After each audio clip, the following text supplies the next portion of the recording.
Assalamualaikum warahmatullahi wabarakatuh. Bismillahirrahmanirrahim. Alhamdulillahi rabbil alamin. Wassalatu wassalamu ala asyrafil anbiya'i wal mursalin wa ala alihi wa sahbihi ajma'in. Allahumma salli ala sayyidina Muhammad wa ala ali sayyidina Muhammad. Allahumma aftah lana qulubana abwabal ilmi warzuqna ikhlasa fihi wal amala bihi wa nashrah bihi hatta ya'tiyana al-yaqin. Ya Rabba Musa wa Harun wa ya Rabba Ibrahim wa ya Rabba Muhammadin sallallahu alaihi wasallam. Allahumma rzuqna fahma wa ilma wa hikmah wa aqla wa hifdha bi rahmatika ya arhamar rahimin. Subhanaka la ilma lana illa ma 'allamtana innaka antal alimul hakim. Wa la hawla wa la quwwata illa billahil aliyyil azim. Kata pengarang kitab Tuan Husin Kedah rahimahullah wa nafa'na bihi wa bi'ulumihi fid darain amin. Okey, kita sambung muka surat 19. Pada kata dia rukun yang ke berapa ni? Saya cari tak jumpa. Okey, sujud habis dah. Sujud habis dah. Yang ke-8 baca dah. Subhana rabbiyal a'la baca dah. Lepas tu mana? Okey. Bermula duduk antara dua sujud. Iaitu 4 syarat. Okey, jadi hak ni dia sujud habis dah. Lepas tu dia nak masuklah rukun yang seterusnya, duduk antara dua sujud. Yang ni mudah Duduk antara dua sujud ni tak payah. Mudah. Cuma kita bahaslah dia punya perbahasannya tu untuk kita tambahlah apa yang betul. Okey. Jadi dia kata rukun yang seterusnya duduk antara dua sujud. Jadi duduk antara dua sujud ni ada berapa dia punya syaratnya? Ada 4. Ada 4 ni maka sahlah duduk antara dua sujud kita. Pertama, bahawa ada ia kemudian daripada sempurna sujud yang pertama. Kena sempurna dululah sujud yang pertama, barulah sah untuk kita buat duduk antara dua sujud tu. Okey, itu satu. Yang keduanya, jangan ia qasad dengan angkat kepalanya itu bagi yang lain daripada duduk. Masa dia nak duduk antara dua sujud tu, jangan niat benda lain. Kalau niat benda lain maka tak sah lah. Macam kita duk mengaji sebelum ni pun sama lah. Maksudnya dia angkat kepala tu kerana terkejut. Maka sah tak dia punya duduk antara dua sujud? Tak sah lah. Tidak, sebab terkejut. Jadi kalau terkejut, duduk balik lah. Duduk balik pula, sujud balik. Sujud balik yang pertama tu. Lepas habis sujud yang pertama tu, barulah bangkit balik untuk duduk antara dua sujud. Begitu. Sebab yang tadi dia terkejut. Terkejut tak jadi. Okey, yang tu yang keberapa? Yang tu yang kedua. Yang ketiga, membetul akan duduknya qadar kuasanya. Kena duduk betul. Dan yang keempat, tamakninah padanya. Kena ada tamakninah. Cukup 4 syarat, selesai. Dan sunat membaca padanya Rabbighfirli warhamni wajburni warfa'ni warzuqni wahdini wa'afini wa'fu'anni. Itu bacaannya. Dan sunat padanya duduk iftirash. Dan demikian lagi pada segala duduk yang di dalam semayang yang lain daripada duduk tahiyat akhir. Sunat duduk iftirash. Iftirash ni pakcik pun tahu dah, macam kita duduk tahiyat awal. Hak tu dia panggil duduk apa tu? Iftirash. Kalau kita duduk hak ni ada antara kita duduk. Jadi saya pun kadang-kadang buat juga. Hari saya cerita dah itu kan. Hak ni duduk apa? Ingat pakcik mengaji dulu. Ingat? Tak ingat siap. Tengok ingat ni. Ni duduk apa ni panggil? Ni bukan iftirash. Iftirash ni. Ni iftirash ni. Ni duduk apa ni? Kira duduk sudah memanglah duduk, tapi dia punya nama tu iqaq ni. Iqaq ni panggil. Ni duduk iqaq ni. Duduk iqaq. Iqaq ni hukum duduk macam ni tak sunat, tapi taklah makruh. Tapi orang panggil duduk je tak elok. Hak eloknya duduk macam ni. Antara dua sujud pun macam ni, tahiyat awal pun sunat macam ni. Ada setengah kita ada yang duduk macam ni. Ada pasal malas sikit hari tu, macam saya tu ada juga saya duduk macam ni. Kalau kita sembahyang duduk pun sunat duduk macam ni lah. Macam tu. Tak sunat duduk macam ni. Tapi sah lah, semua sah sebab duduk orang panggil. Ni orang panggil iq'a' dia panggil lah. Ingat tau, hak tu iq'a'. Kita nak iftirash. Iftirash tu kita duduk macam tahiyat awal ya. Tu duduk iftirash dia panggil. Okey, selesai. Dia sunatlah duduk iftirash ni pada semua duduk dalam sembahyang kecuali tahiyat akhir. Tahiyat akhir tak sunat duduk tak sunat duduk iftirash. Sunat duduk tawarruk. Sunat duduk tawarruk. Kecuali kita sebut dulu kalau nak ingat balik, kalau lepas-lepas kita duduk tahiyat akhir tu kita nak baca, nak buat sujud sahwi. Masa tu nak iftirash ke nak tawarruk? Iftirash. Sebab nak apa? Nak sujud sahwi. Macam mana? Duduk nak. Kalau kita duduk tahiyat akhir tu sepatutnya kita duduk iftirash sebab kita nak buat sujud sahwi. Tapi kita menyalahi. Kita menyalahi tu makruh lah. Itulah. Taklah batal. Tapi makruh kita punya tak berapa nak sempurna. Sebab dia nak duduk tawarruk ni, kena ingat aku ni lah. Duduk tawarruk ni duduk yang mana selepas kita duduk kita nak bagi salam. Tu duduk dia panggil duduk tawarruk. Kalau lepas kita duduk, ada lagi perbuatan-perbuatan semayang yang kita nak buat. Masa tu iftirash ke tawarruk? Iftirash. Sebab ada perbuatan lagi. Walaupun kalau ikut tu rakaat terakhir, memanglah rakaat terakhir, tapi nak buat sujud sahwi. Jadi duduk iftirash lah. Sebab ada pergerakan lagi. Sujud sahwi 2 kali. Lepas sujud sahwi, barulah duduk tawarruk. Baru duduk tawarruk. Sebab nak bagi salam dah lepas tu kan. Itu kaedah dia lah. Hak ni kita duk cerita sunat tak sunat, itu sahaja. Kalau tak mau buat pun tak ada salah. Tapi tak berapa nak sempurna. Okey, habis. Tu senang.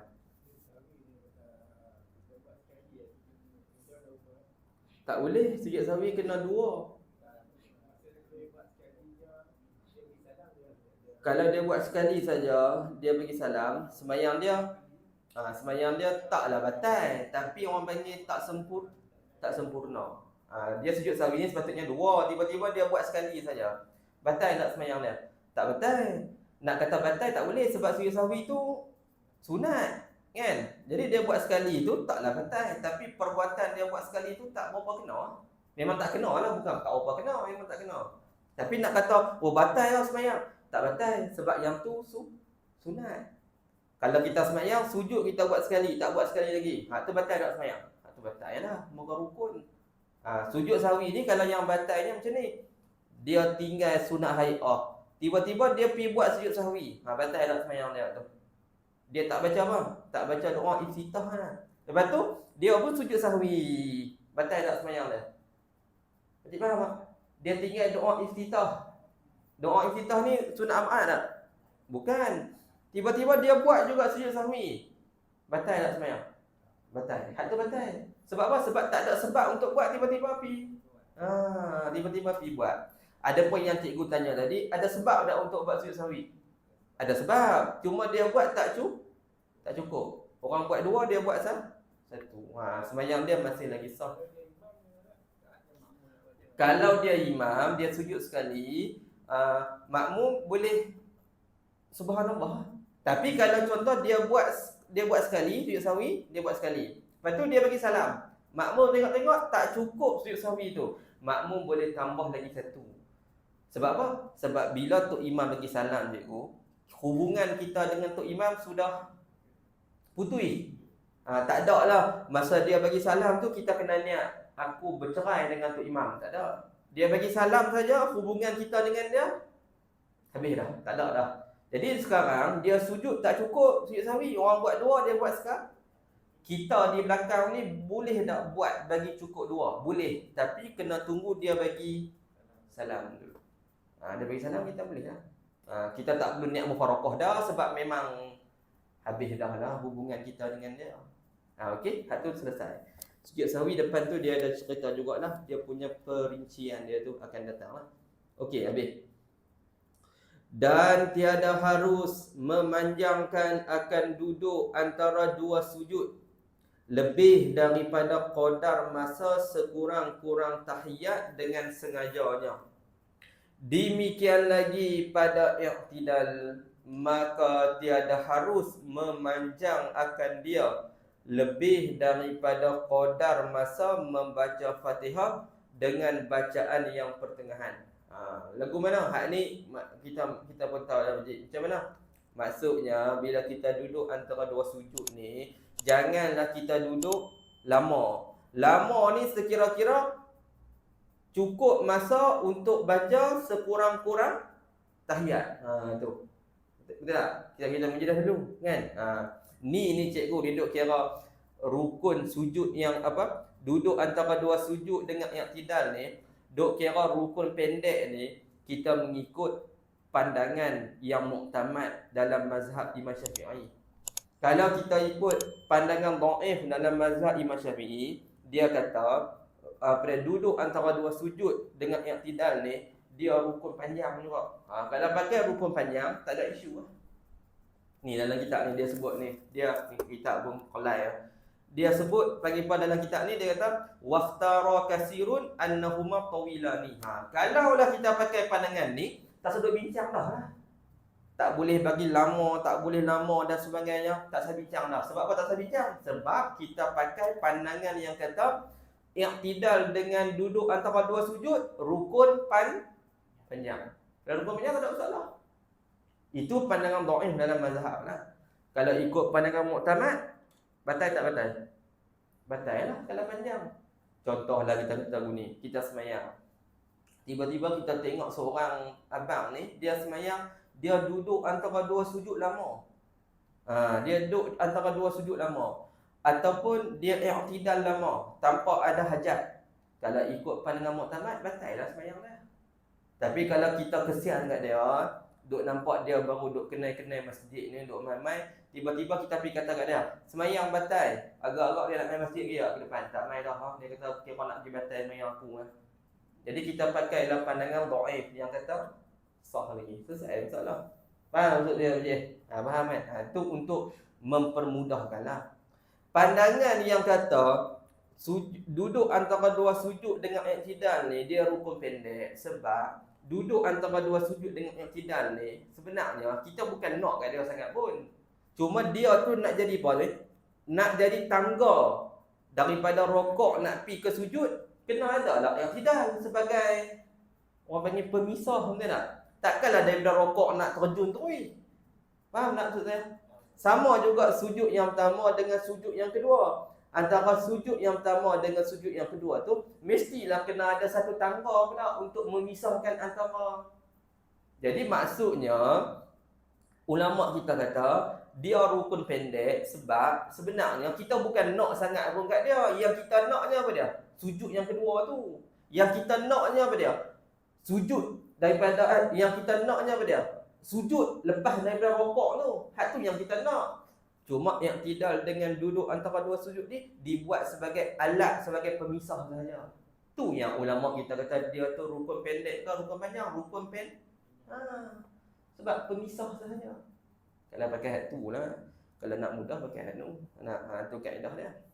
Satu lagi masalah. Hak ni jadi jugalah. Ataupun tuan-tuan tak bisa dengar lah. Kita semayang dengan Tok Imam. Tok Imam rakaat yang keempat, kita rakaat yang ketiga. Jadi dia duduk tahiyat apa? Tahiyat akhir. Kita tahiyat apa situ? Tahiyat awal baru kita rakaat ketiga. Kita rakaat ketiga. Tak ada tahiyat awal situ. Situ hak tu tak boleh. Hak tu Tok Imam bagi salam, kena mangkit terus. Tak boleh duduk lama-lama. Sebab itu bukan tempat kita. Mana ada rakaat tahiyat awal rakaat ketiga? Kau ada tahiyat awal rakaat ketiga? Tak ada kan? Tak ada. Hak tu tak boleh. Tok Imam bagi salam, terus kena mangkit. Tak boleh lama-lama. Tapi kalau Tok Imam rakaat keempat, kita rakaat kedua. Dia tahiyat awal, dia tahiyat akhir, kita tahiyat awal. Dia bagi salam, kita nak duduk lama lagi di situ. Hak tu boleh ke tak boleh? Hak tu boleh lah sebab kedudukan dia tu Faham ni kan? Tu.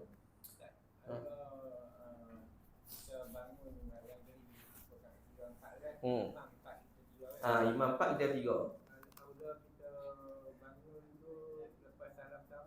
Salam kedua. Dia kalau kita masbuk, sunat kita bangun ni selepas tu imam selesai kedua-dua salam. Assalamualaikum warahmatullahi. Assalamualaikum warahmatullahi. Baru kita bangun. Kalau kita bangun awal daripada tu, hukum dia tidak afdal, pahala kurang.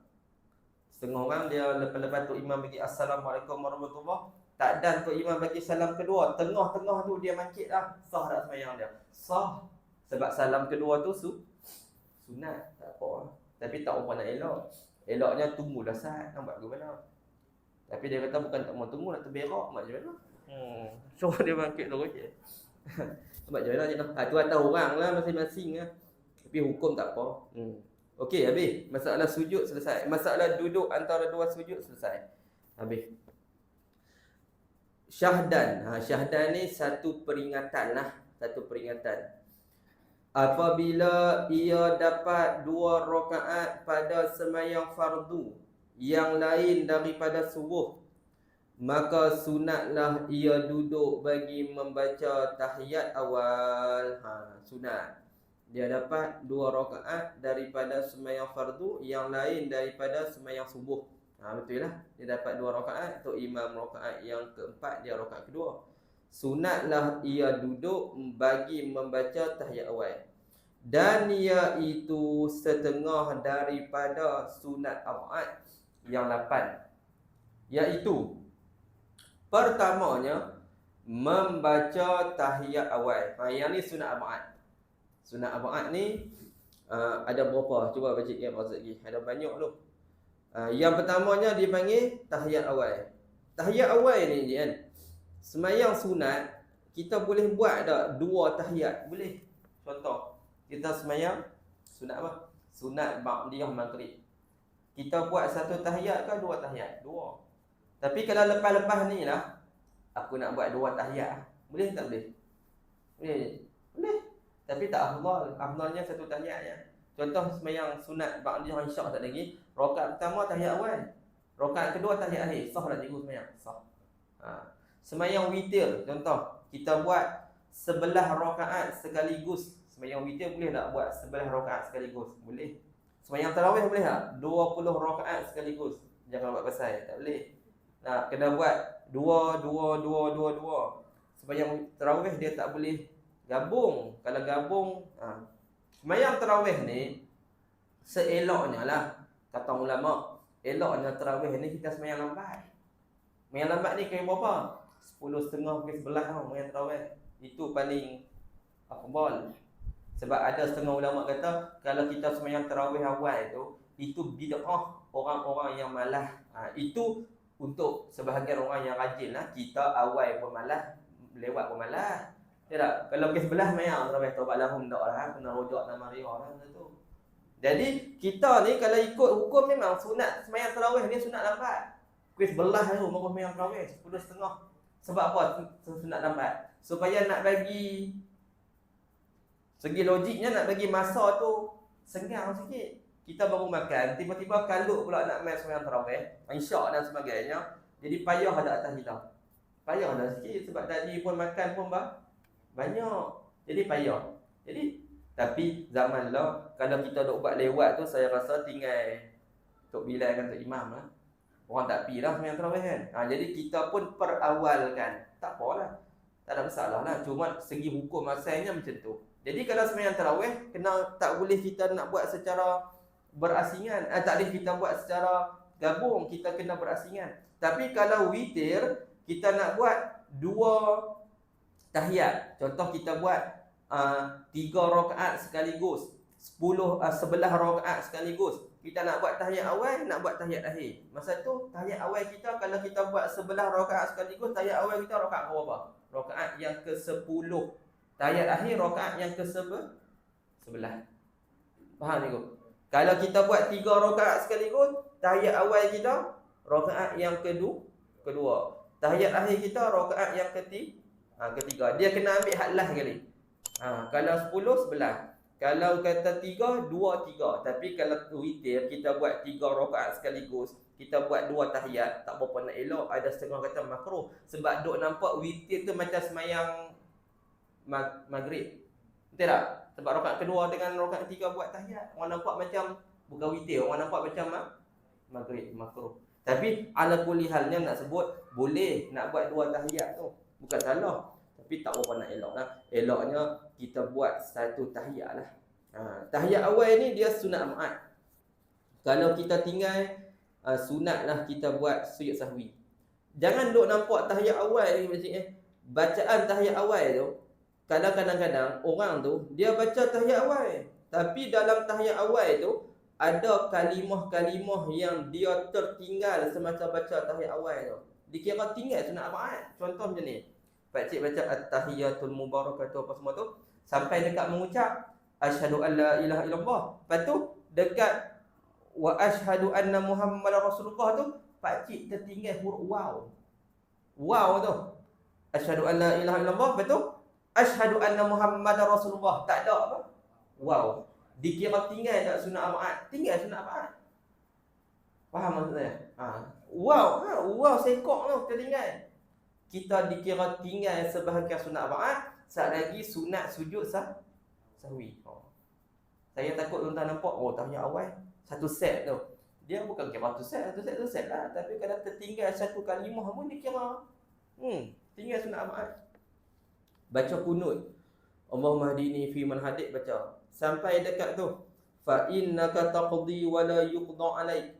Dia tertinggal huruf fa. Dia baca apa? Innaka taqdi wa la yuqda alaik. Tertinggal fa. Dikira tinggal tak sunat ma'at? Tinggal. Sunat buat sujud. Sebab itu kita sebut dah dulu, sujud sahwi ni Tok Imam buat, kita buat. Walaupun zahir pandangan mata kita nampak macam dia ni sempurna dah sembahyang subuh tu. Kunut baca. Kemungkinan masa dia baca kunut tu, dia tak sebut huruf fa, kita tak perasan. Jadi bila habis sembahyang, duduk tahiyat akhir, dia sujud 2 kali. Kita yang duduk di belakang ni, mestilah kita rasa apa? Kita rasa pelik lah. Sujud sahwi sebab sedangkan sudah buat kunut. Kemungkinan masa dia baca kunut tu, dia tak baca fa tu. Dia hanya innaka saja. Kita hak duduk belakang tak perasan. Dia buat sujud sahwi, kita buat je lah. Jangan kita duduk tikai-tikai, tak payah. Habis sembahyang, kata imam, sembahyang apa sujud sahwi, tak tahu. Tak, kita ikut saja. Dia buat, kita buatlah. Tapi bukanlah semua benda boleh ikut Tok Imam. Kalau dia buat hak salah, jangan ikut, tak boleh. Kan? Kalau dia buat hak betul, ikut saja. Jangan kita pertikaikan Tok Imam lah. Kita diajak sangka baik dengan Tok Imam. Sampai Tok Imam, kalau dia terlajak naik rakaat yang kelima sembahyang Zuhur, kita kata dia buat sengaja ke terlupa? Lupa ke sengaja? Lupa. Kalau kita kata dia sengaja, batal lah sembahyang Tok Imam. Kita kena mufaraqah. Tapi dia nak rakaat kelima, kita mufaraqah lagi tak? Belum. Kita duduk di belakang ni, kita duduk tahiyat akhir, kita pun duduk subhanallah, subhanallah, subhanallah. Itu tanda kita sangka baik dengan Tok Imam tu. Punya bagus makmum, sangka baik. Hak lagi bagus, Tok Imam naik rakaat kelima, dia pun ikut kat rakaat kelima. Hak tu memang bagus sungguh. Memang ikut sungguh. Sedangkan tak suruh ikut, kena ikut kan. Tapi nak sebut kata Tok Imam, kalau dia buat satu benda yang salah dalam sembahyang, kita boleh sangka baik lagi kepada dia. Kod-kod dia buat tu dalam keadaan terlupa. Orang lupa mana ambil salah. Tu kaedah dia lah. Habis. Selesai. Itu masalah jemaah. Keduanya, solawat di atas Nabi. Kemudian daripadanya, solawat atas Nabi sallallahu alaihi wasallam. Selepas daripada tahiyat awal tu. Tu sunat abad pula. Yang ketiganya, solawat di atas keluarga. Kemudian daripada tahiyat akhir. Tu sunat abad. Jom cik tengok tu. Baca tahiyat awal tu sunat abad. Selawat dekat Nabi SAW tu sunat abad pula.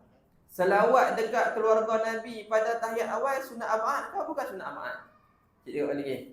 Baca tahiyat awal tu sunat abad. Selawat dekat Nabi kepada tahiyat awal tu sunat abad. Selawat dekat keluarga Nabi pada tahiyat awal tu sunat abad ke bukan sunat abad? Cik. You. Dok. Selawat dekat keluarga Nabi pada tahiyat awal bukan sunat Ahmad, makruh. Sebab tahiyat awal ni nak buat bagi cepat.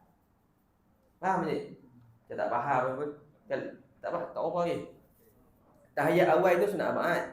Selawat dekat Nabi pada tahiyat awal tu sunat Ahmad. Selawat dekat keluarga Nabi pada tahiyat awal tu makruh. Situ ada berapa sunat Ahmad kalau ikut cikgu masa tahiyat awal? 2. Tahiyat awal satu, selawat dekat Nabi satu, 2. Keluarga ada. Sebenarnya bukan 2, sebenarnya 3. Apa yang 3 tu? Duduk bagi tahiyat awal tu sunat Ahmad tu. Duduk tu dia kira asing. Duduk tahiyat awal tu sunat Ahmad, baca tahiyat awal sunat Ahmad, selawat dekat Nabi pada tahiyat awal sunat Ahmad. Semua total berapa? 3. Kita ni kalau orang tanya kita dah ni kan, sunat Ahmad ada berapa? Kita kata berapa? Kalau orang tanya cikgu lah, sunat Ahmad ada berapa cikgu? Kita selalunya kita jawab berapa? 2 je lah. Tahiyat awal dengan kunut. Sebenarnya bukan 2, berlambak sunat Ahmad. Cuma dia kira asing asing. Macam kunut tu. Berdiri untuk kunut sunat Ahmad. Baca kunut sunat Ahmad. Selawat dekat Nabi SAW pada kunut sunat Ahmad. Selawat dekat keluarga pada kunut sunat Ahmad. Selawat dekat sahabat pada kunut sunat Ahmad. Semua dah berapa? 5 sebenarnya di situ tu. Saya cerita ni bukan nak bagi pakcik pening, nak bagi pakcik fikir aku ni. Kalau pakcik baca kunut, pakcik selawat dekat Nabi saja. Pakcik tak selawat dekat keluarga, dikira tinggal tak sunat Ahmad? Tinggal, sunat buat sujud sahwi 2 kali. Faham tak kan? Pening kan dah, tak apa. Buat macam mana? Tu kaedahnya. Nak bagi ingat tu, kan? Supaya kita nampak, rupa-rupanya sunat Ahmad ni kalau kita kira berlambak rupa-rupanya. Kudu ingat 2 je, kan? Sebenarnya banyak. Bila kita perinci-perincikan, kita kira seketui. Kita perlai. Bila kita perlai jadi banyak jadi berlambak. Okey, habis. Itu selesai masalah tu. Okey. Lepas tu ketiganya, selawat di atas keluarga, kemudian daripada tahiyat akhir. Tu sunat Ahmad. Ni tahiyat akhir Tahiyat akhir rukun ke sunat Ahmad? Rukun. Tahiyat akhir tu rukun. Selawat dekat Nabi pada tahiyat akhir tu rukun ke sunat Ahmad? Selawat dekat Nabi pada tahiyat akhir rukun ke sunat Ahmad je? Rukun. Takut nak jawab siapa? Rukun lah. Selawat dekat Nabi SAW pada tahiyat akhir tu rukun. Selawat dekat keluarga Nabi pada tahiyat akhir rukun ke sunat Ahmad? Sunat Ahmad. Tu nampak tu. Faham? Tahiyat akhir tu rukun. Selawat dekat Nabi tahiyat akhir rukun. Selawat dekat keluarga yang tu sunat Ahmad. Kalau masa tahiyat akhir baca dah. Panggil selawat dekat Nabi pun baca. Tapi selawat dekat keluarga tak baca pula dah. Sunat tak sujud sahwi? Sunat sujud sahwi. Dia kira asing. Kira asing. Keluarga Nabi Bani Hashim dengan Bani Muttalib. Itu keluarga Nabi SAW. Pada kedudukan zakat, tuan-tuan duk mengaji dah.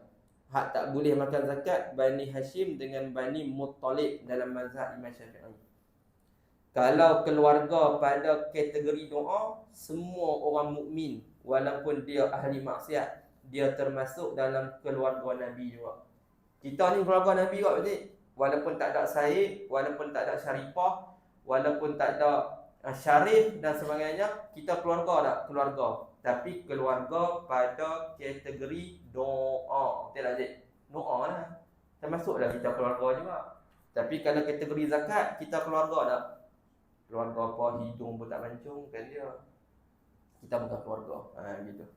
Lalu ni daripada bincang isu, kita adalah anak cucu Nabi Ibrahim AS. Kita ni keturunan apa dia? Apa dia? Keturah. Isteri Nabi Ibrahim hak nombor 3. Kan? Tak tahu lah betul ke tak. Yang betulnya kita keluarga Nabi Adam. Hak tu betul sekali ya. Senang. Tak tahu lah orang lah. Hak tu perlukan kajian lagi lah. Datuk Bahaman naik Gunung Jerai 1948. Mesyuarat atas nama arahan daripada kerajaan Osmaniyah. Satu seorang profesor kata, betul tak betul, wallahu alam. Tapi duk dempok macam tak betul, tak tahu. Datuk Bahman masa tu umur 100 lebih nak naik Gunung Jerai tinggi je weh, enggak senang tau. Tuan-tuan tak ada kerja apa pergi naik Gunung Jerai mak. Bisa naik Gunung Jerai tu. Tak bisa, dia pergi naik kali. Baru tahu, tinggi tu. Saya tak bisa naik lah sekali hari tu tinggi. Kita duk pi tengok kedai-kedai makan tu, macam orang duk pi duduk resort tu, tu satu. Tu pi naik Padang Tok Syekh, kena turun lagi tu, naik pula Padang Tok Syekh. Nak naik mudah nak naik dengan motor, tak boleh naik dengan kereta. Ada kereta selisih pakai tak boleh sebab jalan kecil. Tak tahulah betul ke tak, Allah tu kajian lagi lah. Tak apalah, yang pasti kita keturunan Nabi Adam, tak tahu pasti. Tak apa. Okey, yang tu selawat di atas Nabi kemudian daripadanya. Lepas tu yang keempatnya duduk bagi sekalian yang tersebut, dan yang kelimanya membaca kunut, dan yang keenamnya baca kunut. Solawat di kunut ni, kunut subuh dengan kunut witir pada separuh nisfu Ramadan. Kunut witir kalau setengah-setengah mazhab, Pakcik tengok kan, live di Mekah tu, malam pertama Ramadan tu dia semayang apa? Semayang witir, dia baca kunut dah. Itu mazhab lain. Mazhab Imam Ahmad dia baca kunut awal. Kita baca kunut malam yang ke-16. Tu kita. Kalau mazhab lain dia baca awal. Dia baca terus. Mazhab Hanafi Mazhab Hanafi dia baca awal. Dia mazhab Hanafi ni kunut subuh tak ada. Kunut witir Ramadan tu ada. Tapi baca awal. Kita dua-dua ada. Cuma kaedah dia macam tu. Baik, habis. Kelimanya membaca kunut, dan yang keenamnya salawat di atas Nabi dan atas keluarganya dan sahabatnya. Nampak? Kemudian daripada kunut, dan yang ketujuhnya salam di atas Nabi dan atas keluarganya dan sahabatnya, kemudian daripada kunut. Tu kena jaga lah ni. Sengah-sengah orang dia baca kunut macam ni wa sallallahu ala sayyidina Muhammad wa ala alihi wa sahbihi wa sahbihi. Dia mati situ. Dia tak sebut ni wa baraka wa salam. Dia tak sebut wa salam tu. Salawat dekat Nabi, keluarga apa semua kat kunut tu, hak tu sunat abad. Tu selawat. Beri salam kepada mereka tu. Sunat abad kan bukan sunat abad. Sunat abad pula. Jadi kalau kita baca setakat ni wa sallallahu ala sayyidina Muhammad wa ala alihi wa sahbihi, selesai situ. Kod kita putih tahun tu. Tak sebut tu wasallam tu. Tu dikira tinggal tak sunat abad? Tinggal sunat abad. Nampak macam sempurna lah kunut tu sunat kan. Tapi dah tinggal tu wasallam tu. Ingatlah kalau pakcik baca wasallallahu, kena baca wasallama supaya sepakat. Salla tu fi'il madhi, sallama pun fi'il madhi.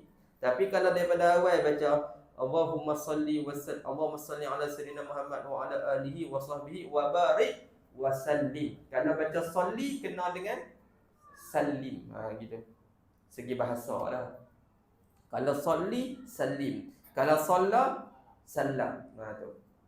Kebanyakan kita salla lah. Tak apa, sah. Cuma salam tu jangan tinggal. Wassalam tu. Kalau tinggal sunat abad tu. Nampak simple ya. Dia satu ya, tapi tinggal sunat abad. Sunat buat sujud sahwi. Gitu. Dan yang ke-8 berdiri bagi sekalian yang tersebut. Dan barang siapa meninggalkan satu daripada yang 8 itu, yang 8 ini, maka sunat sujud sahwi. Sujud sahwi ni maksudnya apa ni? Sujud disebabkan lupa. Tu dia panggil sujud sahwi. Habis tu kalau kita tinggal sunat-sunat abad ni dengan cara sengaja, sunat tak kita buat sujud sahwi? Soalannya. Ni sujud sahwi ni sujud sebab apa? Sebab lupa. Law ni pakcik maki sembahyang subuh esok, pakcik tak mau baca kunut. Hak tu sengaja ke lupa? Sengaja. Soalan dia lah ni saya nak tanya. Kalau kita tinggal kunut dengan sengaja, sunat tak kita buat sujud sahwi? Itu soalan dia.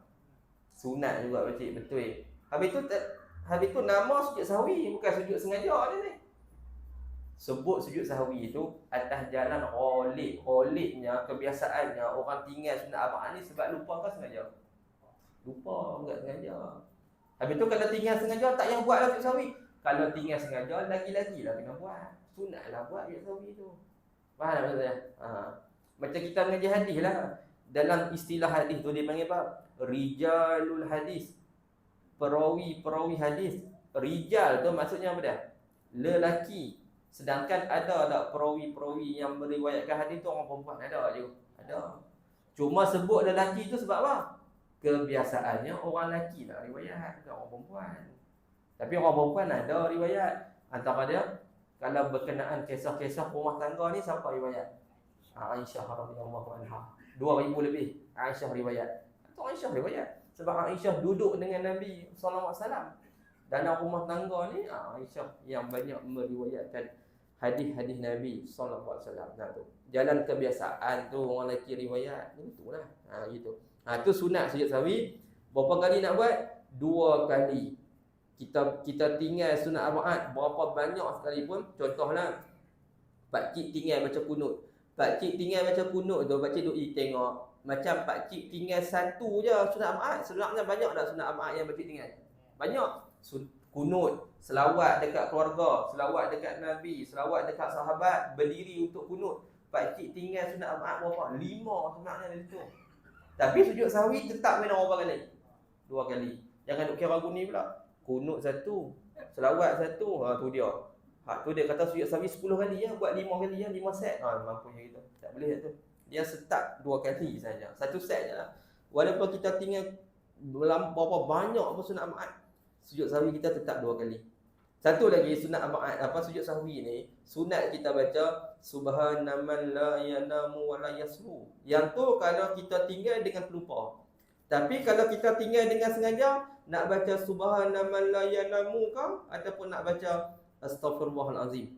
Kata ulama pada ketika tu afdalnya baca astaghfirullahalazim. Sebab yang tu bukan tinggal dengan terlupa, hal tu tinggal dengan sengaja. Ini dalam kitab ni dia kata kalau tinggal dengan sengaja, eloknya baca astaghfirullahalazim. Tak salah baca subhanaman la yanamu. Tak sesuai lah. Tak ada juga. Tak sesuai. Gitu. Habis.